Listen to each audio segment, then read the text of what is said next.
ഒരു വൈകുന്നേരം തത്തയും മൈനയും ആഹാരം തേടുകയായിരുന്നു. അപ്പോൾ ഒരു ചെറിയ ഗുഹയിൽ നിന്ന് ഒരു ശബ്ദം കേട്ടു. ആരെങ്കിലും ഉണ്ടോ? ആർക്കെങ്കിലും എന്നെ സഹായിക്കാൻ പറ്റുമോ? അതെ, ഈ ശബ്ദം ഈ ഗുഹയിൽ നിന്നാണ് വരുന്നത്.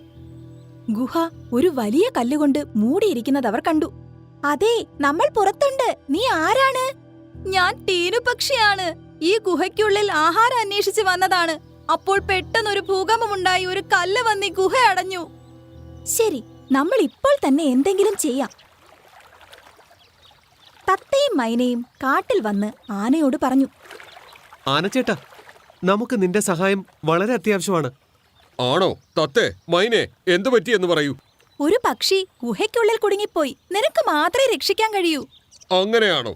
എന്നാൽ പെട്ടെന്ന് വരൂ. ആ ഗുഹ എവിടെയാണെന്ന് എന്നോട് പറയൂ.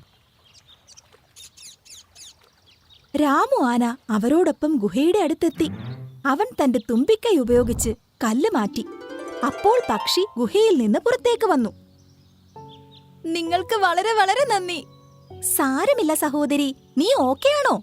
എനിക്ക് കുഴപ്പമില്ല. എന്റെ കുട്ടികൾക്ക് വിശക്കുന്നുണ്ടാകും. എനിക്ക് അവർക്ക് വേണ്ടി ഭക്ഷണം കൊണ്ടുപോകണം. അങ്ങനെ പറഞ്ഞുകൊണ്ട് ടീനു പറക്കാൻ ശ്രമിച്ചു. പക്ഷേ അവൾ തല കറങ്ങി നിലത്തേക്ക് വീണു.